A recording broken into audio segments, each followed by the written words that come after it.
렌터카 공제조합, 대리기사 습격소동 중지하라. 렌터카 3자 운행 금지라고? 그래서 대리기사 필요한 거다.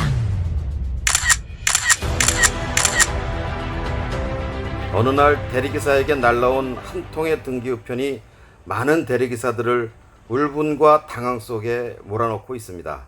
그리고 알고 나면 너무 황당한 렌터카 공제조합의 속셈에 허탈하기만 합니다. 얼마 전 소위 전국 렌터카 공제조합이라고 하는 단체가 여러 대리기사들에게 렌터카 차량 운행 사고에 대한 구상권 청구의 소장을 발송하고 법적 절차를 진행해서 많은 사람들이 황당해하고 있습니다. 몇 년 전 렌터카 이용자의 요구로 대리운전을 수행하다가 교통사고를 내고 온갖 비싼 사고 분담금까지 부담하고 대리운전 보험을 통해서 깨끗이 끝내버린 사건들입니다. 하지만 렌터카 조합은 이 사건들을 소환해서 지금 대리기사들에게 구상권을 청구하고 부당이득금을 강요하고 있는 겁니다. 대리기사 속살 파고드는 엉뚱한 분화방들. 대리기사들은 운행사고에 대비해서 많은 비용을 부담하면서 대리운전 보험에 가입한 사람들입니다. 일반 자동차 사고와 마찬가지로 이 대리보험도 사고가 나면 가해 차량의 책임보험으로 대인 배상을 우선 처리합니다. 이를 대인 배상 1이라고 합니다. 그리고 일반 자동차 사고 같은 경우는 그 초과액을 종합보험이나 특약과 같은 것으로 해결하는데요. 대리운전 사고는 대신 대리보험이 책임지고 있는 겁니다. 이것을 대인 배상 2라고 부르는데 렌터카 사고의 경우도 역시 마찬가지입니다. 물론 대리운전 보험은 이거 이외에도 대물배상, 자차, 자손도 다 처리하고 있습니다. 하지만 당시 신생조합으로서 렌터카 공제조합은 시장 확장을 위한 욕심을 너무 부리다 보니까 이런 터무니없는 평지풍파를 자초하고 있는 겁니다. 이들은 자신들이 책임져야 될 대인배상금 1의 지불을 거부했고 결국 해당 대리보험사인 KB보험사와 법적 소송까지 치렀습니다. 그래서 어떻게 됐느냐? 고등법원의 판결, 대법원의 기각을 거치면서 당연히 패소했습니다. 그러자 패소한 공제조합은 엉뚱하게도 만만한 대리기사들에게 똑같은 주장을 내세워가면서 자신들에게 유리한 승소 판례를 만들어 가려 하고 있고 대리기사를 상대로 대박을 터뜨리겠다고 이렇게 법적 소동을 벌이고 있는 겁니다.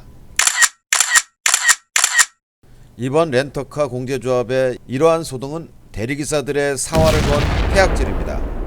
현재 그들은 소송의 시효인 3년을 앞둔 사건부터 착착 소송을 걸어오고 있습니다. 그들에게 대리기사란 상대하기 버거운 거대 보험사와는 달리 손쉽게 자신들 욕심을 채울 수 있는 먹잇감일 뿐인 겁니다. 하지만 알다시피 기본적으로 이 소동은 보험사와 렌터카 조합 간의 문제입니다. 이미 많은 대리보험료를 낸 대리기사들이 이렇게 시달려야 될 이유가 없는 겁니다. 그들은 대리기사란 피보험자가 아니기 때문에 자신들이 부담한 책임보험금을 갚으라고 강변하고 있습니다.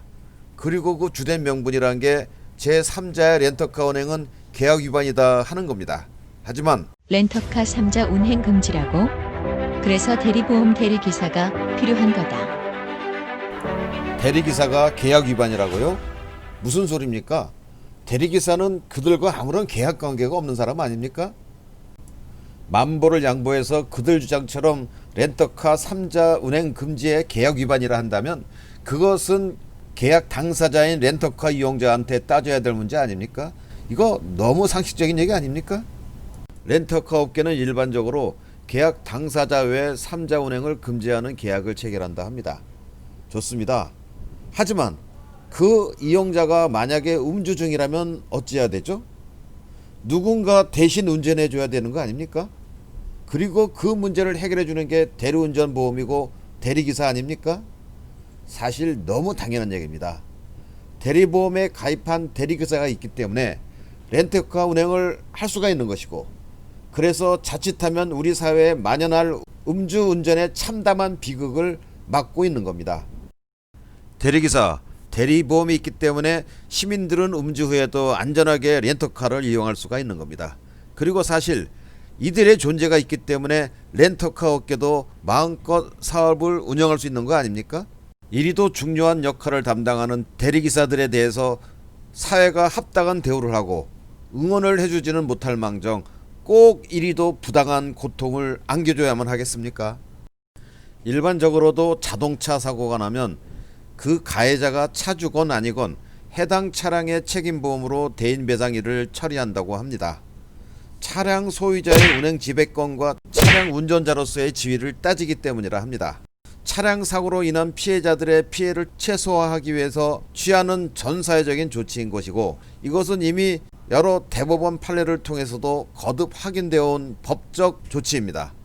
차량을 빌려준 렌터카 회사는 해당 차량의 차주로서 누가 사고를 냈건 해당 차량의 운행 지배권을 가지고 있는 차량 운전자로 취급되기 때문에 그 차량의 책임보험으로 대인배상일을 처리하는 거라고 합니다. 그렇기 때문에 그 사건의 재판부는 대리기사의 피보험자 자격이니 3자 운전금지니 하는 이런 렌터카 조합의 주장은 인정도 하지 않았던 겁니다.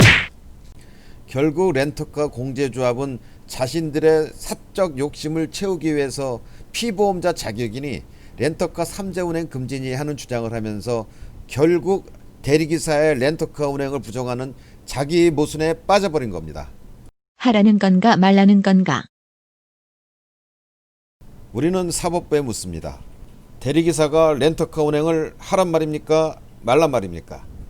시민들이 대리보험과 대리기사 덕택에 음주 후에도 렌터카를 이용해서 편안히 이동 귀가해야 합니까? 아니면 몰래 음주운전을 해야 합니까? 머리 좋은 판사님들의 상식을 믿어봅니다. 사실 몇백만원 정도의 소액 재판은 변론 기일에 참석하지 않거나 대충 대응하다 보면 하다가 한두 번에 끝나버리고 만다 합니다. 저희는 결국 법적 대응에 무관심하고 무기력해서 아무런 대항력도 갖지 못했던 대리기사들의 처지를 악용해서 렌터카 조합이 엉뚱한 욕심을 깨우고 있는 거라 판단하지 않을 수가 없습니다.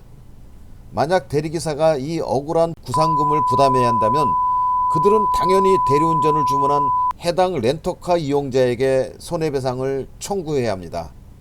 그러면 그 황당한 렌터카 이용자는 결국 렌터카 업체를 그냥 지켜보려고만 할까요?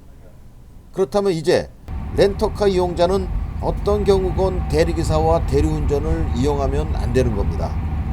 렌터카 이용자는 절대 술을 먹지 말거나 몰래 음주운전을 해야 하는 거죠. 그리고 그동안 대리기사를 이용한 수많은 선량한 렌터카 이용자는 전부 계약 위반자가 되고 마는 겁니다. 어떻습니까? 드디어 렌터카 공제조합이 원하는 대로 된 겁니까? 국민들이 렌터카를 이용할 수가 있겠습니까? 렌터카 조합의 졸렬한 술책을 깨달은 국민들이라면 과연 누구를 원망하겠습니까? 렌터카에 대한 국민적인 불신을 낳고 결국 렌터카 업계를 위태롭게 하는 자해 행위가 된다면 그 책임은 렌터카 공제조합이 져야 합니다.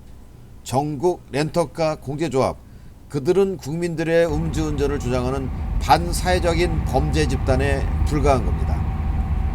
렌터카 공제조합, 과연 그들의 한심한 음모가 성공해야 하는 걸까요? 사단법인 전국대리기사협회는 한편 이 소동엔 콜 제공 책임자인 대리운전업체 콜센터의 책임도 매우 크다고 봅니다. 하지만 일체적으로는 이번 소동의 직접 당사자인 전국 렌터카 공제조합의 반성과 재판소동 중단을 촉구합니다.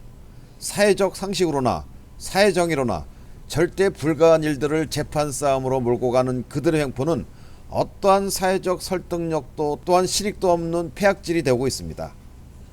이제 며칠 후 8월 26일이면 서울 동부지방법원에서 정식 재판이 열립니다. 우리는 세상의 모든 양심과 언론에 호소합니다. 이번 렌터카 공제조합의 재판 소동에 대해서 많은 관심과 합리적 판단에 함께해 주시길 호소드립니다. 또한 금융감독원과 국토교통부와 같은 감독기관은 렌터카 공제조합의 이런 졸렬하고도 일방적 소동을 조속히 진상조사하고 처벌할 것을 촉구합니다. 2020년 8월 사단법인 전국대리기사협회가 말씀드렸습니다. 감사합니다.